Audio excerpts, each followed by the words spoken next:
va faire un petit mot d'accueil avant de démarrer la première table ronde. Est-ce que Kéla fait là? Oui, Kéla fait là. Est-ce que... Ouais, tu peux venir. Est-ce que Chris m'ont dit? Chris. Ok. Donc, eh bien, mesdames, messieurs, bonjour. Merci beaucoup d'être là aujourd'hui pour ce 3e NDD Camp alsacien, strasbourgeois. On est ravis de vous avoir ici. Alors, petite innovation par rapport aux saisons précédentes, c'est qu'on a ouvert à des speakers et un public anglophone. Donc, il y aura une traduction normalement simultanée sur l'écran derrière vous et sur celui-là aussi. Ah, il y a un écran là? Ok, ah, super. J'espère que vous arriverez à lire. Donc, il y aura une traduction français vers anglais, anglais vers français, si je ne me trompe pas. Donc, on aura 2 tables rondes ce matin, 2 tables rondes cet après-midi. Il y aura 2 échanges réunions dans la salle juste à votre droite en sortant dans l'après-midi. Donc, vous avez les programmes, vous pouvez consulter ce qui se passera cet après-midi. Je vais remercier déjà alors, le CIC qui nous accueille pour cette 3e édition. Donc, merci beaucoup de nous mettre dans ces conditions-là. Je vais passer la parole à Kéla Fidiri dans un instant, qui va vous dire un mot. Et ensuite, on aura un mot d'introduction de Chris Mondi, comme vous êtes Chris. Donc, VP Stakeholder de l'ICANN. Kéla, you're the floor. Merci, bonjour. Bonjour à tous. Alors, je vais me mettre là pour qu'on puisse me voir. Donc, ravi d'être avec vous. Je suis Kéla Fidiri, je suis le responsable de la filière innovation. La filière innovation, elle s'occupe des startups et des entreprises innovantes, de la création jusqu'à l'introduction en bourse. Bon, j'arrête là la partie promotion du CIC. En tout cas, ravi effectivement d'accueillir le NDD Camp pour la 3e année. Ravi de vous mettre à disposition ces locaux. Le programme sera très riche, puisque bon, vous le connaissez aussi, bien sûr, vous l'avez vu. Et puis, il y aura beaucoup d'experts qui vont défiler. Quand j'ai vu le programme, je me suis dit, je ne vais surtout pas me lancer dans une introduction ou dans un point de vue technique, parce que je pense que ça se verra très vite que je ne maîtrise pas du tout le sujet. En tout cas, on est assez impressionné de voir la qualité des intervenants qui vont défiler aujourd'hui. Donc, encore une fois, ravi de vous accueillir. Profitez bien de cette journée. Je suis sûr qu'elle sera aussi riche que les 2 années précédentes. Et là, je vais me lancer dans l'anglais. Désolé si je ne me fais pas comprendre, parce que je crois qu'il y a certains d'entre vous qui ne parlent pas forcément le français. Donc, to our friends who don't speak French, I think there is some of us. Welcome to you, and I hope this day will be very rich in exchanges, and I think you will be very pleased to participate to this day. And I want to reassure you, this day will be translated in French or in English, and you can find the whole content on replay. Vous m'avez compris? Did you understand me? Okay, good. So I'll come back next year, okay? Bye.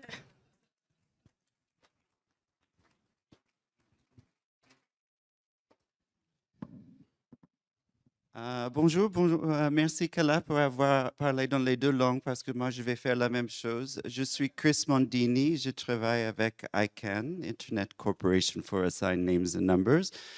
J'espère que vous le connaissez déjà. Je vous remercie de cet accueil si chaleureux. C'est un honneur pour moi d'être parmi vous, les opérateurs, les partenaires techniques et tous les gens. Parmi vous, il y a aussi pas mal qui participent avec beaucoup d'efforts et talents et travaillent au sein des structures de l'organisation de ICANN. Et en effet, je veux remercier Benjamin et David et Marc-Olivier et donner quelques petits mots de ce qui se passe en ICANN. On en parlera parmi les tables rondes. Comme vous le savez bien, nous aurons un programme de lancement, début d'une nouvelle vague de noms de domaine au premier niveau générique. On en parlera aujourd'hui. Nous avons aussi lancé un programme un grant programme, ça s'appelle, c'est des bourses des financières pour les organisations qui sont plus lucratives, qui ont des projets qui soutiennent le DNS ou l'Internet global interopérable. Et peut-être vous êtes intéressé en ça. Peut-être parmi vous qui sont des registrars, vous connaissez déjà que nous avons lancé un petit outil, un grand outil Ça s'appelle Registration Data Request Service. Je suis là pour répondre à vos questions. En effet, c'est un pilote pour to gather. Maintenant, je vais changer en anglais. It's to gather some information about the request levels and types for registration data to aid in an area of policy that's very important related to personal data, registrant data. Finally, we continue to work on the mitigation of abusive practices that make use of the domain name system. We had quite a momentous and very, I would say, positive effort, hard work among our contracted parties to make changes to contracts. And we're in a period of measuring the effect of them. And finally, as always, we're looking at policy developments in public policy, whether that's in the Assemblée nationale, ici en France, or if it's at the United Nations or in Brussels, just to see where we can help regulators and legislators make good decisions that align well with the technical functioning of the internet, of which you are all such an integral part. In May, in Paris, we will have a contracted parties summit. I hope you all know about it, and if not, I'll make sure you get your invitation. And in Kigali, in November, or October, in fact, we will have... Oh, June. June will be in Kigali. So we would love to see you there. We will have a lot of important advances on the subjects that I've been discussing, and that will be the subjects of the roundtables. And we hope to really attract a lot of high-level government officials to show the importance of all of your work and the work we do together to ministerial level government leaders from many of the countries who participate. So, encore, je vous remercie. Je suis très content d'être parmi vous et on lance le programme. Thank you. Thank you. Thank you so much.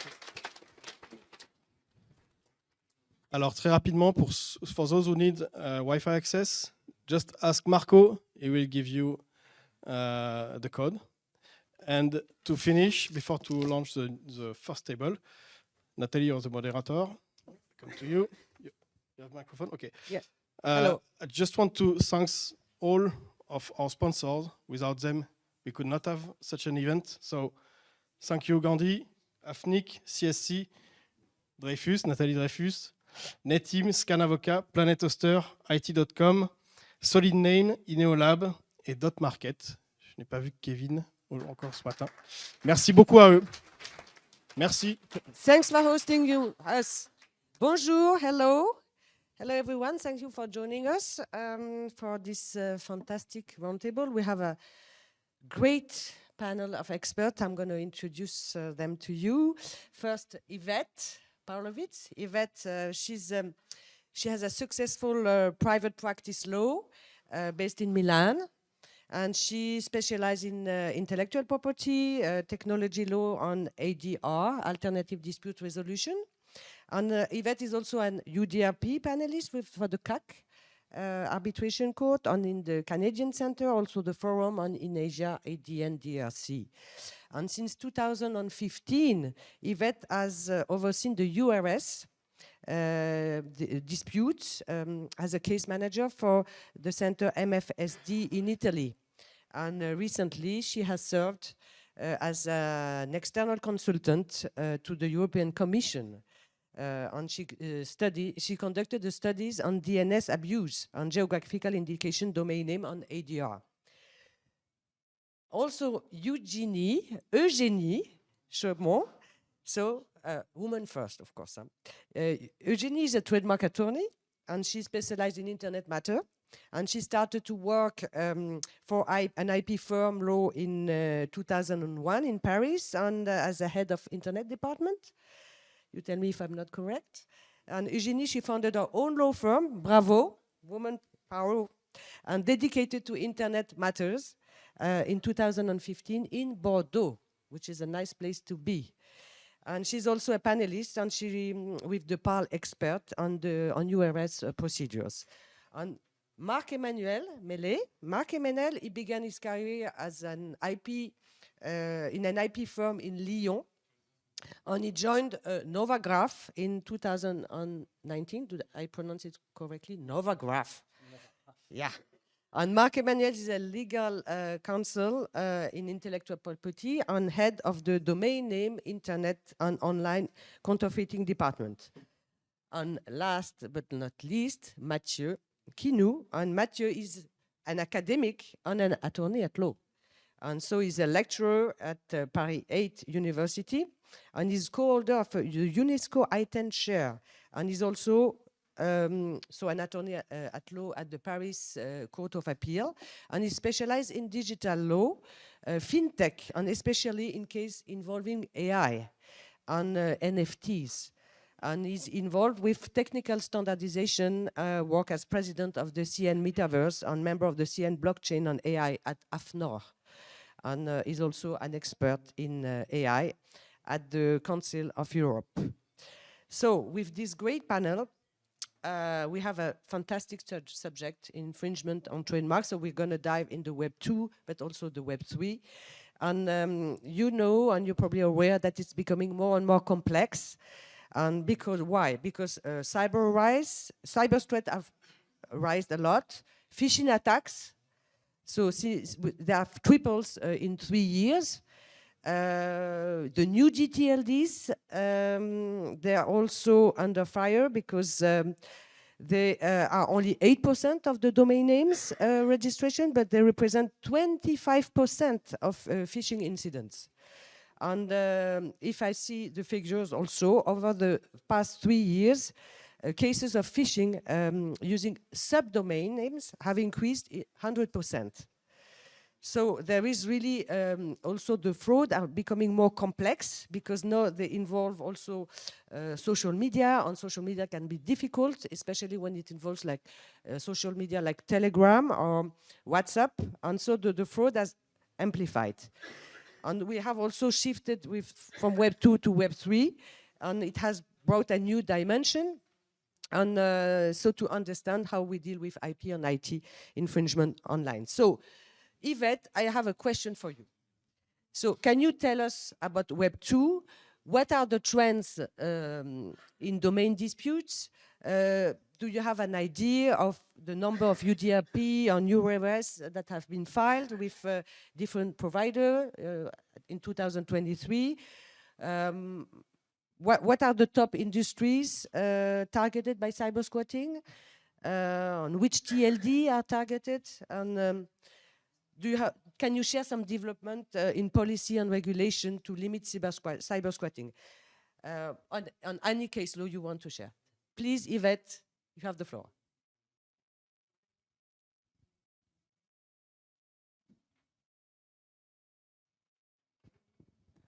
Okay, now it works. Thank you, Nathalie, for the introduction and the organizers for inviting me. Thanks to the technicians for the slides, because I have some graphs, of course, to reply also to the question of Nathalie.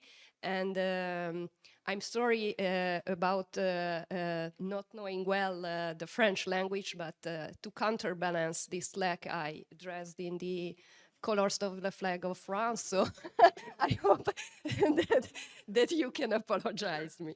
So phishing, I will not present the data that we submitted and that was published in the DNS abuse study for the European Commission, because we can say that they are quite old, because the study was published in 2022 January, and that data referred to the first quarter of 2021.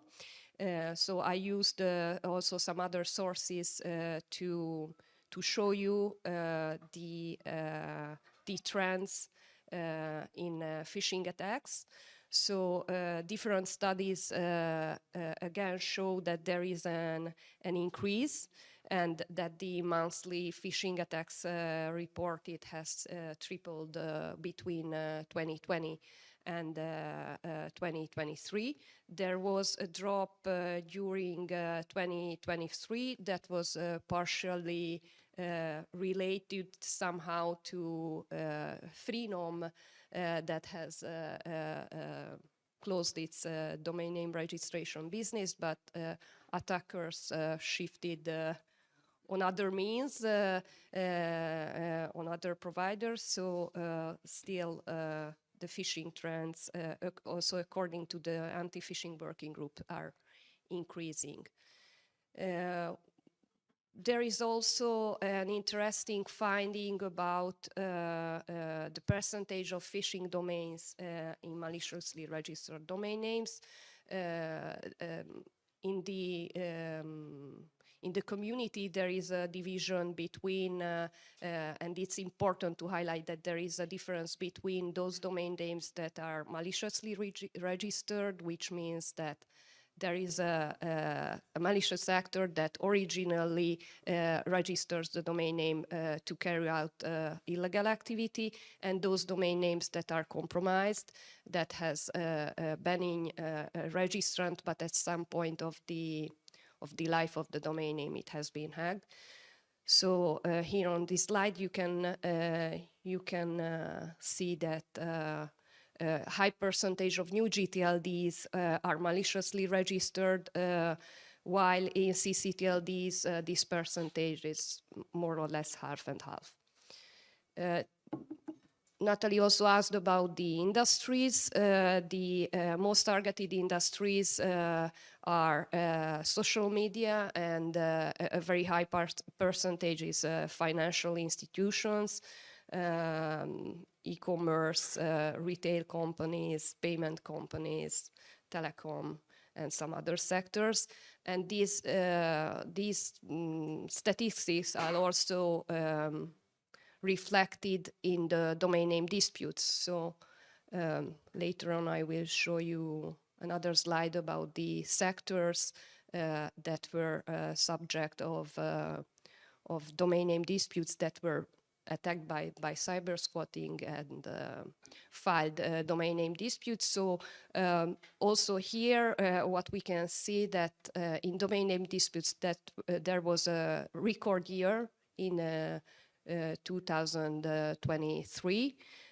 So with WIPO, which is the biggest domain dispute resolution provider and provides this domain dispute resolution services not only for .com, .net, so not only for UDRP, but also for some CCTLDs, received more than 6,000 domain name disputes. And also another statistics from another provider from Europe, the China Arbitration Court, also they had a record number of cases. This means that it's a real concern, of course. The most targeted industries in domain name disputes were, again, banking and finance. Of course, the goal of cyber squatters is financial gain, so we can understand that these sectors are the most subject of attacks.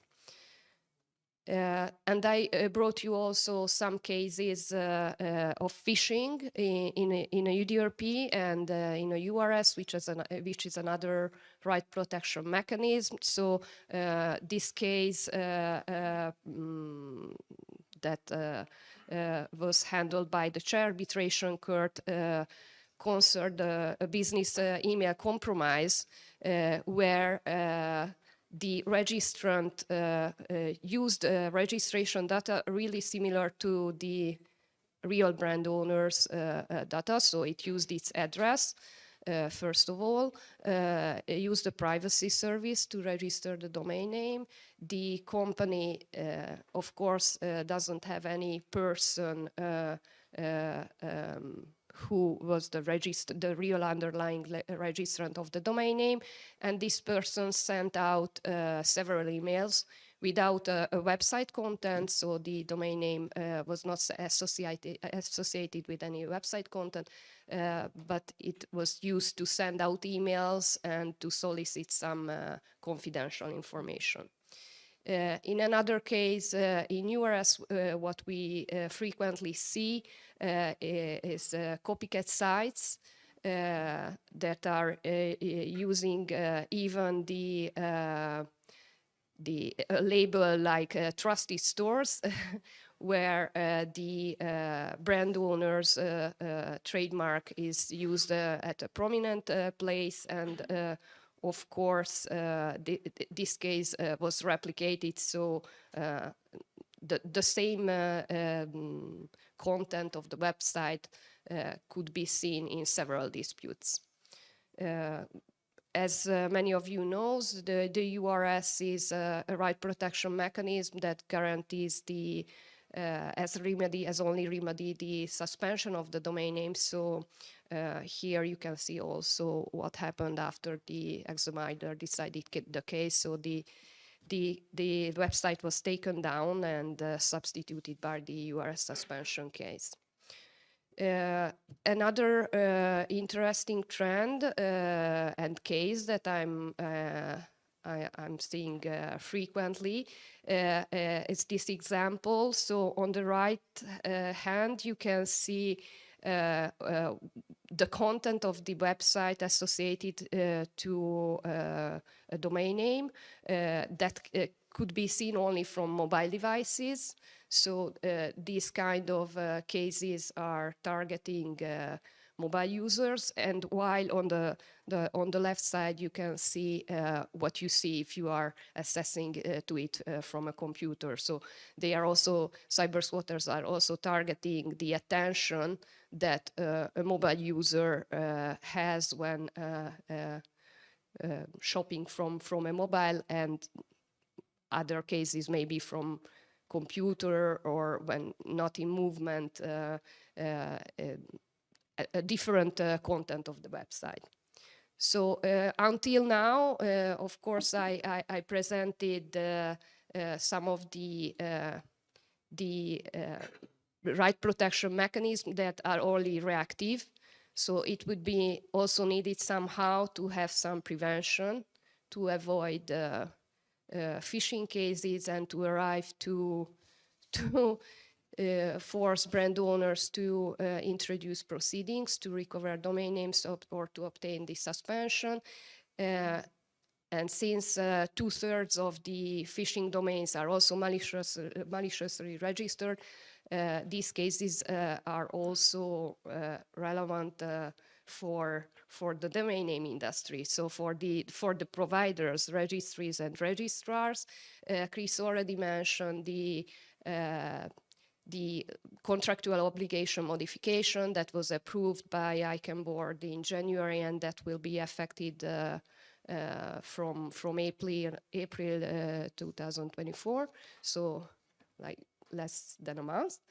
And he mentioned also, of course, that there is some provision for DNS abuse mitigation for the contracted parties that are asked to take appropriate mitigation actions that are reasonably necessary to contribute to stopping or otherwise disrupting the domain name. I see it literally because I think it's important also to add that it doesn't require the contracted parties to suspend, for example, a domain name. On the other hand, we have also some legislation at EU level, so many regulation could be mentioned that somehow impacts the industry operators, but I preferred here to bring you the recommendation of the Commission, which of course has not binding effect in this moment, that was published 2 days ago, that requires, for example, the registrars and registries to publish their terms and conditions, and specify that an IP infringing activity may lead to the suspension of the domain name, to provide link to the registrants, to IP registrars, to verify if there is any prior trademark or other rights that could be infringed by the registration. Request them to collaborate, BDU, IPO, and also to carry out some verification procedures. This is somehow reflects the obligation of NIS2 that entered into force in 2023, but will be adopted or transposed by the member states by October this year. And also to detect, of course, some incorrect registration data. So I think it's important that all of us work on also preventing the phishing cases, and not only to find some reactive measures how to fight it. Thank you so much, Ivett. You probably have a lot of questions, but let's dive immediately into Web3. Well, you all heard about ENS, the Ethereum name service, with the .eth, decentralized domain names. And also you heard about Handshake, who is managing the root DNS naming zone. And you probably heard about Unstoppable domain with the blockchain domain names. Just some numbers. It's very important now because the Ethereum name service, it's 2.6 million names registered, Unstoppable domain 1.6, Handshake 7 million registered. So, Matthieu, you're the expert. I have a question or questions for you. So, what are the specifics of the Web3 decentralized domain names? And can you tell us more about it and tell us how it works quickly, because we don't have much time. But what are the risks, and what's your advice to tackle, to set up the right defense on Web3 and to mitigate the risks? Well, thank you, Nathalie, for this question and your moderation, and thank you to the organizer. It's a pleasure to be here with you. So I'll try to explain for those of you that are not familiar with Web3 and Ethereum, how it's functioning, and what are the parallels we can make between domain name, classical domain name, and what could be called domain name in the Web3. What we see is that we've seen the apparition of Web3 domain name mainly on a blockchain that's called Ethereum, through a specific process of creation of tokens, which was the NFT for non-fungible domain. So there are really unique tokens with well, a URI function that, well, you've got a JSON, you've got data that can be directly connected to a token. For example, you will have an image, but you can also have, for example, a domain name that is directly related to it. So it's not a domain name that is supposed to name an IP address, for example. It can do it too, but it's not the main goal. The main goal is to name the public address on the blockchain. You can also say, well, the wallet. Generally, it will be called a wallet, but to be more clear, it's the public address. It's a way you can identify someone or a wallet on a blockchain. So the reason why it was named is because it's really long. It's like an IP address. It's quite long to remember. It's like 0x, etc., etc. So it's quite hard to, well, to send something to someone else without copy pasting. But with that, you can say, for example, Nike.is, and you can send it, for example, 1 ETH. So it's easier that way. But there are a lot of problems related to that, which are quite new compared to what we've seen before for example, through the general domain name system with ICANN. First of all, the question is not only about the IP aspect, the intellectual property and trademark, it's also related to, for example, AML, anti-money laundering. Because when you are sending money to someone else on the blockchain, you've got a big risk that this money has been, for example, laundered or has been used for someone from a country under embargo. So it might be problematic, and it can be problematic directly or indirectly, which means if you receive money from someone who has a problem under AML regulation, well, it's a problem. But if you buy back, for example, a Web3 domain name from someone which is not finally someone very clean legally, it might be a big issue for you to clean your Web3 domain name, because it will be flagged by, for example, in France, the Autorité des marchés financiers, or in the US by the SEC. So it might be problematic, and I don't think this is this kind of problems on classical domain name. There is also a risk of misappropriation of funds, because some company are, well, deploying their own smart contract and project and are trying to grab money from their consumer, or somehow to finance some specific projects. And if you, for example, there is a Nike.is, but it's not Nike that get it, it might be problematic, because, for example, they got another Web3 domain names that they use for their Web3 activity, but someone which is not that familiar with the ecosystem will send maybe to Nike.is, and, well, it will go to someone else. So financially, it can be, well, more directly problematic than with an IP address, even if we can have things that are quite close with the IP address, because if you go to a wrong domain name and you are paying out there, you will have problems too. But it will transit through your bank, and the bank will maybe tell you, oh, you are sending money to an unknown company, we've blocked the transaction. With blockchain, you won't have this kind of blocking when you are sending to a problematic address. Well, normally, platform have to propose that, but if it's done directly, well, you have nothing to do. There is no, well, we've got in France something which is called PSAN, and we will have a CASP in the EU soon with the MiCA regulation. There are platforms which are intermediaries that are supposed to check relevant AML and KYC aspects. So there are counterfeiting issues too, but, well, they are quite familiar to you, because it's almost the same thing that we've seen with domain name. But the problem is that we don't have UGRP procedure for that.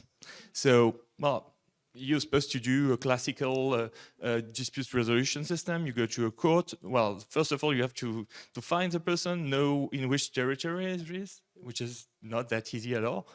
Sometimes you will have some information related to that, because many actors do the KYC process. For example, big platforms like Binance will do the KYC, the AML. You will also have MetaMask, for example, that have this kind of information. And sometimes also, and that's really interesting, and I will follow on that, you will have people that are exhibiting their NFTs and their ENS, which is a kind of NFT related to domain name, on Twitter, for example, on X. And so you can have information on that. For example, if they have the Twitter blue, they gave their personal information to Twitter, and so you can ask Twitter. It's not that easy to get the information for Twitter, except if you got an injunction. So with a company in France called NFTs, we created a tool in order to make an IP watching. Well, most of you use certainly IP watching tool for classical domain name, and we try to implement something which is in coherence with that, with some specific aspect and characteristic like the AML verification, and also the relation between the NFTs and ENS with, for example, the Twitter account, the Discord account, which are generally used in connection with this kind of ENS. And you can also have information related to market volume, which is quite different with what we can have by examining, for example, an IP address, because there we have this information, it's public on the blockchain, so you can see, well, it's really problematic counterfeiting because their volume is millions of dollars. Otherwise, you can say, well, it's free minting system, it's free, it's not problematic, there is no real problem of a misappropriation of our domain name or trademark. And there are not always expiration date, because on unstoppable domain, which is one of the two major Web3 domain name system, it's not limited in time. You don't have to register again or to pay to renew. But for ENS, which is the main, you have to renew it. So, and ENS proposed the same system, well, maybe 1 year ago, and when you have to renew the ENS and you don't do it, and it's going back to the public, there is a latency period where you can buy the NFT, but it's really high at the beginning. It's like $1 or $2 million in order to buy an ENS, and then it's full to maybe 10 euros during a certain period. And so they are buying back the $2 million ENS in order to giving back to the lawful, the trademark owner, because for them it's a new operation because they pay themselves. So to give you some example of this tool, you can see some basic information related to trademark related research and ENS relation. So the number of domain name related to a trademark. So as you can see, for Gucci, for example, you've got a lot of ENS related. You can also have more precise information here with, for example, the registrant address. So it's easier for you to identify that. You have the current owner, which is generally different, but not necessarily. It can be the same guy that registered it at the beginning. You've got the expiry date, which can be really interesting for you to know, because it will be cheaper to get it back that way than to negotiate with the current owner or trying to sue the person. You will have also information about the volume, and you will have also information related to the NFTs that were deployed by the owner of the ENS, the Web3 domain name.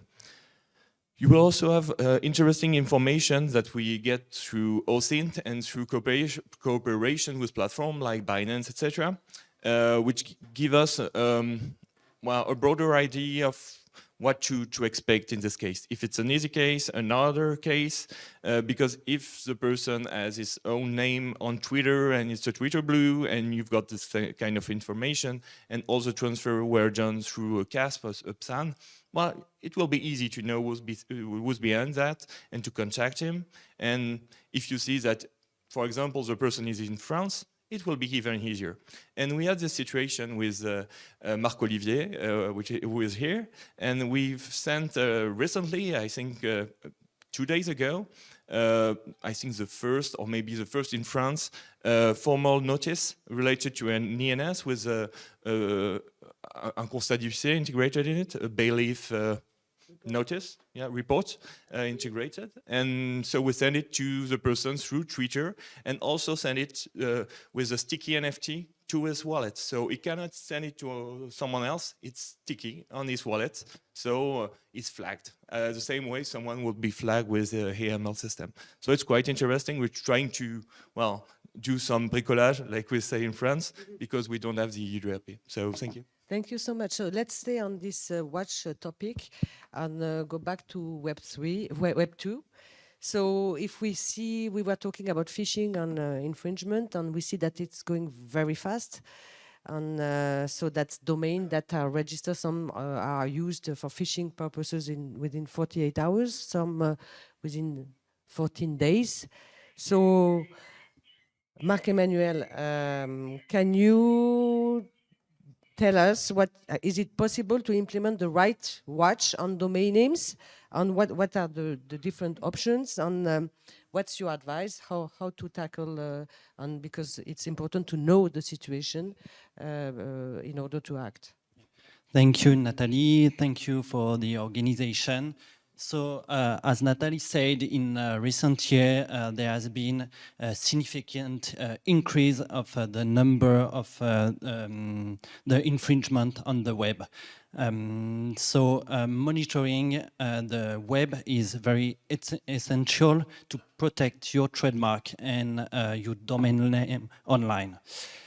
So it will be used to detect only misuse of your brand or domain name, and to detect, for example, counterfeiting good, phishing, or other abuse. So once the abuse has been detected, you can take action, but you have to be to know that this abuse exists. So without monitoring, it's almost impossible to detect all this abuse, and even sometimes you can be informed of this kind of abuse, for example, by your customer service department. We have received a complaint from a customer, but it's very difficult to know what happened on the web if you don't looking for it. You can also use the monitoring on a secondary level to monitor what your licensee or subsidiary are doing on the net, and you can also monitor what competitor is doing, but it's mostly to detect the infringement on the web. And don't think that only big companies are targeted by infringers. Everyone can be touched by this infringement, and usually when we start monitoring for clients, they are amazed by the number of infringement we can detect on the web. They are not aware of the amount of the infringement. And furthermore, counterfeiting, especially, is not only harmful for your company. You will probably lose some of money, but it targets also your customer, and it's very important to be aware of that, because there is some risk to the health or to the safety of consumer. For example, if you can buy a counterfeiting product like toys or cosmetics, and you can have health issue with this product. So what you should monitor. So there is two main kind of monitoring. The first one is the domain names monitoring, which allow you to detect any domain names reservation that feature your trademark in an identical way or similar way. And the second kind of monitoring is the web monitoring, in which you can find the web content, social media, marketplaces, so application, pay ads, and other. And it will help you to detect the use of your trademark on the internet. Yes. It has to be said that the most advanced solution can monitor logo or even shapes on internet. You can find everything. You can also detect a word on picture. You can go very far in the detection of the infringement. And there is second kind of monitoring. You can detect the infringement, but you can also monitor a specific content. This is important to say because, for example, if you detect domain name which is close to your trademark, but without website, without MX server, so no email can be sent, you can just monitor this particular domain name in order to see the evolution of the domain name. And it may be in the future they will put content who infringe your trademark, and you will ask at this moment. You not, because there is a lot of infringement, you cannot act against all the infringement. You have to choose to prioritize. And so the monitoring solution can help you to do that. And finally, how to choose the best solution. I will just give you K to find the best solution you suit you, because each company is different, but you have to ask three main questions. The first is your budget. The second question is how much time you can devote to the monitoring. It can be time-consuming, so you have to ask you this question, and your knowledge of the subject. If you don't know anything, you should have experts who accompany you. So regarding the budget, nowadays technology offers a host of highly effective tools, and not very expensive for the basic tools. So you can, for very cheap price and very efficient tools, you can have all the result that the tools will find. But you do not have any analysis of the content, and you have no advice.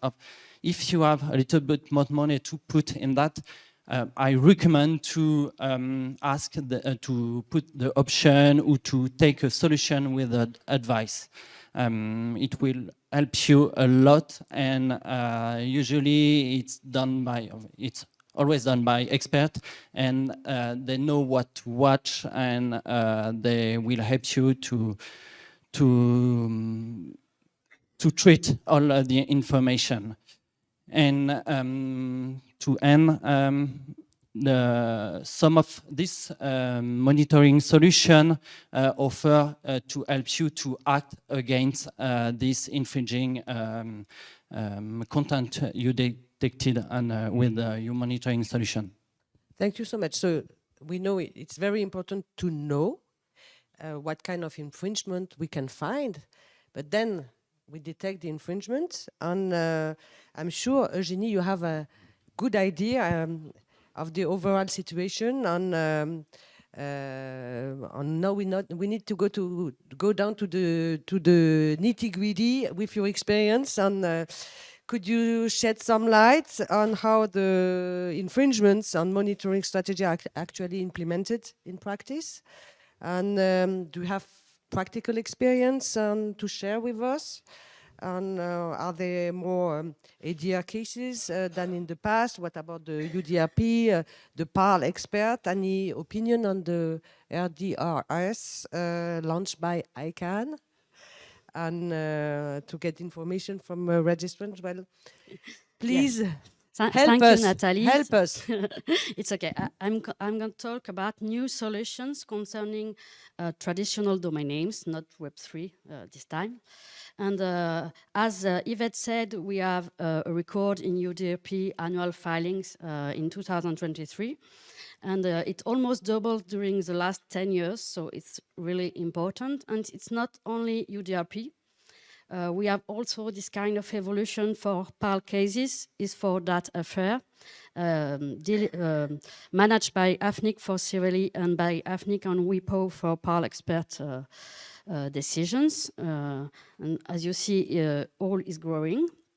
We have almost the same, and it's more important for URS, concerning the new GTLDs, because in Q4 2023, it was plus 89% regarding Q4 2022. So yeah, there is really a lot of cases, and we are looking for solutions. And some of the recent solutions that started in 2023, so not a long time ago, it's the RDRS, as we said, in November, by ICANN regarding GTLDs. And we have in France a new service, which is mediation, which started in July and by AFNIC. Regarding .fr and the overseas GTLDs also managed by AFNIC. For the RDRS, you might all know that we have the WIS, and in the WIS record we used to have at the beginning of the 2000 years the owner datas.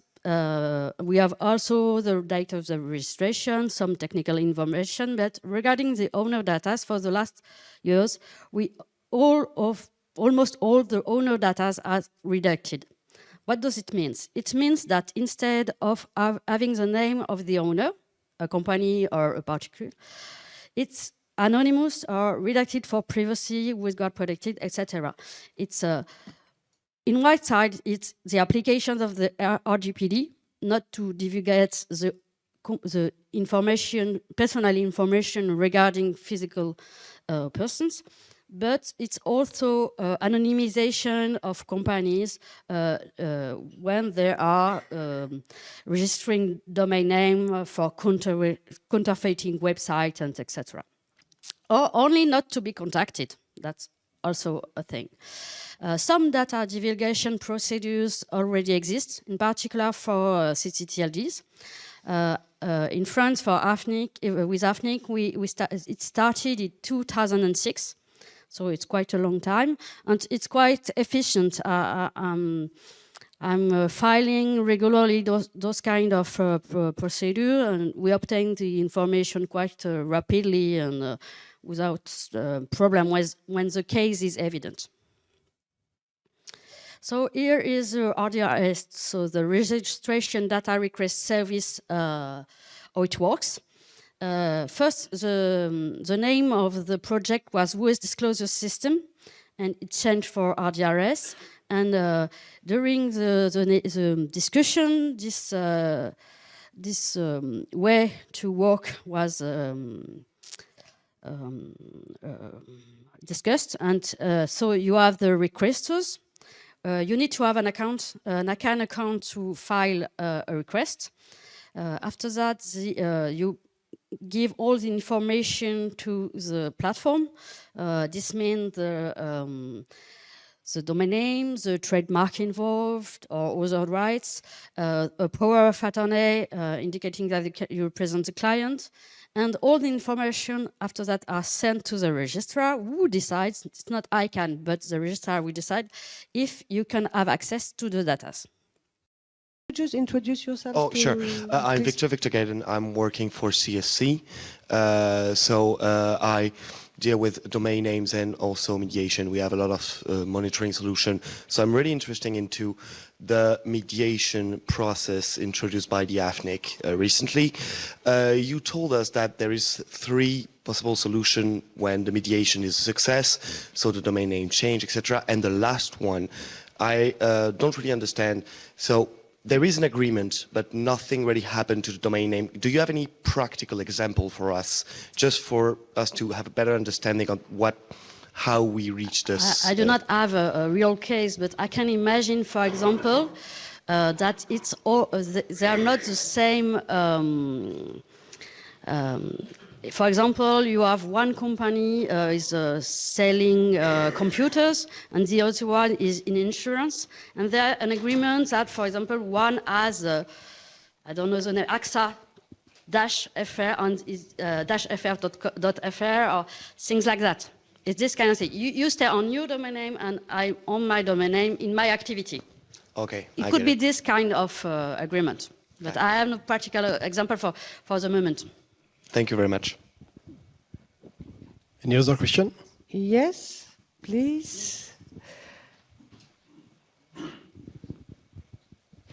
Thanks. It's Martin Sutton from TLDs. Just going back to the phishing volumes, Ivett, I was one observation and one question. One of the observations is that there seems to be a heavy shift or suggestion that new GTLDs have got a big problem with phishing. But one of the observations that I have is that there are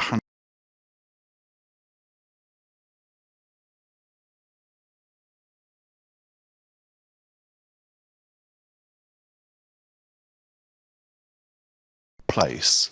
So I think one good thing to bring up is the change of contract elements with ICANN between registries and registrars to respond to DNS abuse more effectively going forward. So hopefully there will be some improvements even in areas where there's a concentration of DNS abuse. But so other good examples are like restricted TLDs, .law, .pharmacy. They have restrictions with registrants and they are clear of DNS abuse.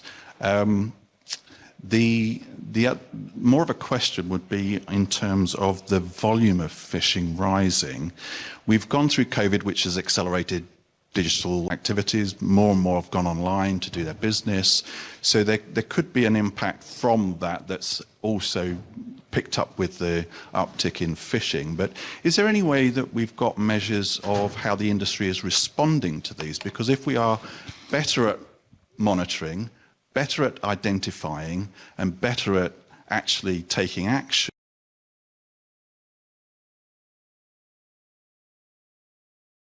they'll get the same revenue, and their business model says, okay, so we need to do more phishing attacks to get the same reward that we were previously getting with a lower volume of attacks. So I just wondered if there's any measures that could put a bit more context around that. Thank you, Martin, both for the comment and the question. Of course, I couldn't go into details, and you are right that it's not true that all new GTLDs are infringing, responsible for the maliciously registered domain names, but there can be seen a pattern that relative to their market share, there is a high number of maliciously registered domain names, and this brings also phishing domain names. So thank you for that comment, and I probably in the next round ICANN and all the stakeholders will take into account this issue. Also in the comment period, it will be possible for everyone to comment and provide input on that in order to improve it in the next round. And as you said, of course, the closed extensions are by themselves are those which are not subject to such kind of infringement. About the metrics, maybe this is a question that the industry itself knows better. So there are also many actors that are taking on some voluntary measures in order to reduce. There are different entities like the DNS Abuse Institute. They are also doing some measurements, and they are also promoting some kind of measures and collaboration between the providers. So we could also look into that kind of data to understand if there is any improvement on that. Yeah, thank you. And on a more general level, out of the new GTLDs, we've seen that, I mean, there's many things going on. Like, of course, the AFNIC mediation is very interesting, but the RDRS is very interesting. But we have the NIS 2. We'll have a panel this afternoon on the NIS 2, but it will be a fantastic tool to tackle phishing on DMA, DSA, and also the penalty that will be on the registrar, and also that they need to comply also in 72 hours. So it's going to help a lot, and I think we're going to see a lot of changes in the near future. Another question we have? Yeah. Donc, Pierre Bonis, AFNIC, question for Ivett. First of all, thank you all for your very interesting presentations. First a remark or a comment on the figures you had about the phishing. Just reminding ourselves as an industry that there is a high level of domain names that are pointing to phishing and that are non-maliciously registered. What does it mean? It means that there are security failures, mostly in CMS. Imagine if there were more awareness about how to maintain your own website, the level of phishing would go down. So, of course, there is a responsibility for us to fight phishing through maliciously registered domain names, but I think there is also a responsibility for us to raise awareness on how to maintain and patch and make sure that our tools for online presence are not vulnerable to attacks, because the lower you go on your figures, when you go to CCTLDs or to legacy, the biggest is the amount of websites that are just hijacked.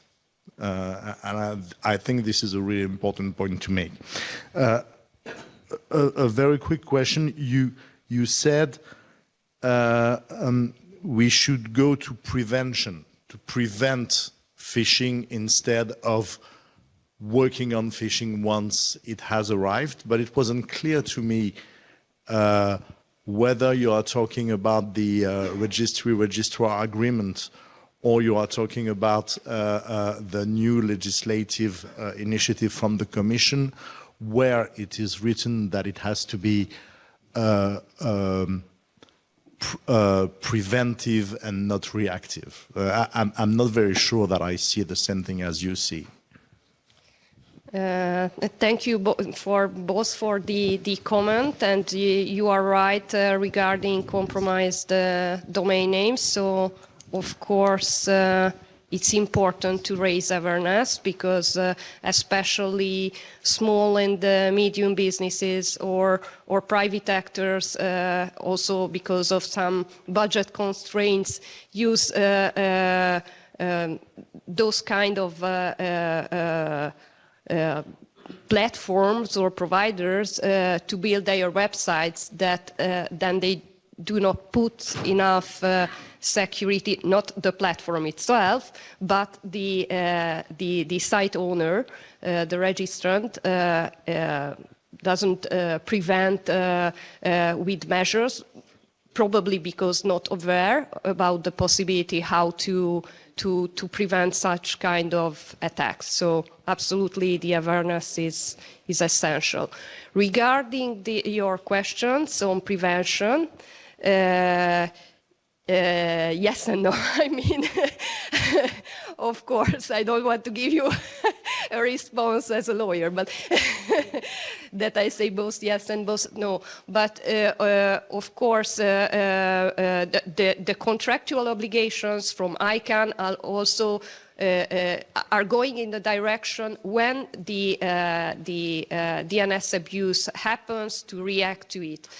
Some of the so that is going in that direction, but of course, if then ICANN contractual compliance is enforcing those obligations, it means that there might be in the future a positive effect, so that bad actors will be prevented from doing attacks. So I think that it could have in the future somehow a preventive effect. even though the contractual obligations are requiring to react. As for the legislation, there are a combination of legislation, and also here time will say if there will be an effect if you refer to NIS2 or DSA. There are some provisions that, for example, require the registration data collection that should be correct and complete, and also that could somehow have a preventive effect on registering domain names for malicious purposes. There are other best practices within the industry using different kind of techniques at the moment of the registration to prevent that domain name could be used for a malicious purpose. They are using delayed delegation and so on. And I think that those measures are somehow preventive and not reactive. Yes, also a strong reaction and from ICANN would be welcome against bad registrar that are not really hosting all these phishing cases, because in fact it's all concentrated, and as Martin said, for the new GTLDs it's concentrated. It's not all the new GTLDs where we find the phishing. It's really some, and we know them, and for the registrar it's the same. So be strong.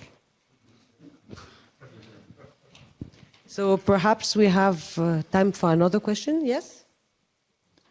My name is Philippe Foucault with Orange, the Innovation Division. I have one comment and one question. The comment is on the RDRS system. Just to note that a couple of weeks ago during the ICANN meeting that we had, there's clearly a disconnect in the reading of that experiment from the contracted parties. And at the outset of RDRS, it is something that is intended to inform the board relatively to the policy-defined, what's called SSAD, a more comprehensive system for disclosing the data. It's as you said, it's a 2-year project. It's not meant to be probably not further developed in terms of functionalities, and there is some concern there, especially from the contracted parties, that those registrars that are taking part of this would be pointed out as the bad guys, whereas, I think it was mentioned, that those are generally not those registrars that abuse the system by and large. I'm just pointing this out because there's clearly that disconnect within ICANN and probably further. My question is on Web3 domains and the need for defensive registrations. The example of Gucci is generally put forward as one way to do defensive registration. So bear with me, I'm just an engineer. I'm just wondering whether there's any compelling example of harm being done prior to defensive registration. As an engineer, some of these systems would seem to be a solution looking for a problem, if you see what I mean. And the parallel I would draw is, say, if a drug dealer in the outskirts of Paris were nicknamed Gucci, I guess it would arguably not be a problem for the brand. And I'm wondering whether, given that the main use for Web3 domains are wallets, and the concern is of financial transactions being done through that name, whether there's any compelling example of those names being misused. Thank you. Yeah, it's a good question because, well, it really depends from one brand to another. If the brand want to go to Web3, it's a problem, that's for sure. And in the situation you're pointing out, where the brands don't plan to go to Web3, it might be a problem for them because there might be a misinterpretation by the consumer that will discover that something is projected by the brand. So in terms of reputation, it can be a first problem. There can be also a problem related to consumer paying to, for example, Gucci Eats, which is not on the ecosystem of Web3. So they might consider that they have been misled, and the Gucci has to say that they clearly not on the ecosystem, and to make a notice on their website, for example, to say, well, there is a malicious campaign around our brand. So it's another issue. And when they want to go to Web3 and they already had someone using their trademarks, there is a problem of cyber squatting, and also a problem of, if they get it back, they will have to clean the .is because potentially it was used maliciously with the AML problem. So I think the main issue related to that, yeah. Thank you, Matthieu. On coming back just on the RDRS, yes, it's a temporary measure. It's more than welcome, but perhaps with the implementation of the NIS2 directive, we'll get the data right, and this is just like something that help the transition. And thanks, ICANN, for that. So, last question. Yes. Yes, thank you. Good morning, Julia Morines from Together Against Cybercrime. Thank you for this interesting panel. I actually missed the beginning, so maybe you told about. Apologies for my question. I would be interested in knowing if you have a legal maybe question, well, probably. If you had, your cases on phishing, have you had the cases coming from consumers themselves? And if you bring these cases to the court, actually, is it against the intermediaries, well, registers, for example, or you managed to find the final actor, let's say? And I would also be interested in knowing the percentage of these disputes actually that you bring to the court and that you deal with the mediation, or arbitration cases. Thank you. Yes.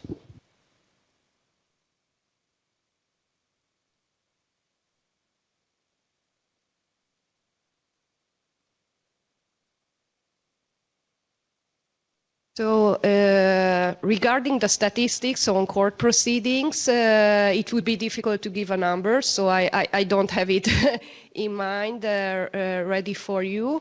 Of course, it depending on if you are bringing it also against a provider on the different legislation and case law.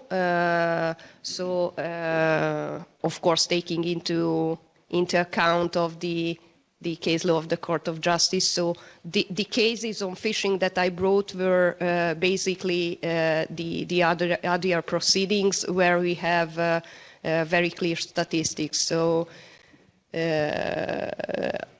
I'm not ready to give you a number regarding court proceedings. It would be difficult to give it now. If we can give some figures in front, there are very few. And also because it's very difficult to know who is really behind the fraud. So, I mean, yes, ADR are the best way to tackle this kind of situation now, of course, on lobbying. So thank you all for your questions and attention. Well, perhaps very, very quickly, because I know you, I know you from behind and you were already. Bonjour, Sébastien Bacholet. Je ne pensais pas en France d'être comme d'habitude celui qui emmerde tout le monde à parler français. Mais je trouve quand même qu'on devrait faire quelques efforts dans l'utilisation de la langue française. J'ai un problème de langue dans ce qu'on nous explique sur Web 3. Le Web 2, c'était l'évolution des usages. Maintenant, on nous parle de Web 3 qui n'est pas une évolution des usages, mais un truc technique qu'on veut nous balancer. Je suis un utilisateur de base. Certains sont ingénieurs, d'autres sont lawyers. Moi, j'essaye d'être la voix des utilisateurs dans différentes structures. Et je trouve aussi que nous raconter que c'est des noms de domaine qui sont dans la blockchain, j'essaye d'attraper un nom, mais c'est comme la publicité qu'il y avait sur les boissons. Non, c'est pas des noms de domaine. Alors, s'il vous plaît, utilisez des mots, les vôtres, sur les nouvelles choses et pas les mots anciens sur des choses qui n'ont pas grand-chose à voir. Merci. Non, mais on dit blockchain domain names, on ne dit pas domain name. Je réponds ou... Oui, en français, si tu veux. En français, ouais. Alors sur les chaînes de blocs, hein, justement, Yeah. We answer in English, our panel is in English. So in chaîne de bloc, we've got an issue related to that, yeah, for sure. Well, the name is maybe not correct, but it's the one used by this community, which is on the internet, and it's proposed to be another way to approach it. And in a way, this domain name can be used also in order to name an IP address. So it's not the main use, clearly. The main use is to name a wallet, but it can also be used in order to name an IP address.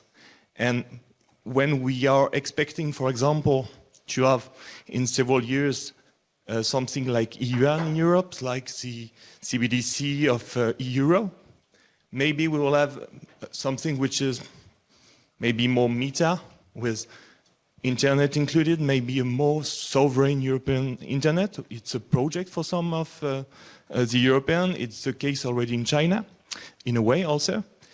So by combining the internet with the CBDCs, the central bank digital currency, we will see this connection. So it's like the .tel. There is a project. It's at the moment it's not that hype. Not that many people are talking about ENS, but maybe you've seen that Bitcoin is currently very high. So we are expecting, for example, in 6 months to 1 year to have another run of the NFT, another attention related to that. So, well, in terms of naming, if you propose another name, I would be glad to discuss about it. But for the moment, it's the one used by the community. And I think also the domain name communities that understand clearly what's behind it. It's not naming the same thing, but in a way it could name future thing. As I told at the beginning, there is a metaverse, and I'm working I'm also president of the National Commission on Normalization on Metaverse, and we're expecting to try to create standards related to metaverse that will also deal with this kind of geolocalization on open metaverse. And so in a way it's more domain than what we already know as a domain through the traditional domain name. So, well. Thank you, Matthieu. So this will end our roundtable. Thank you so much. Stay tuned for next year because many things are going on. And thanks for all the questions, and thanks to all my panelists.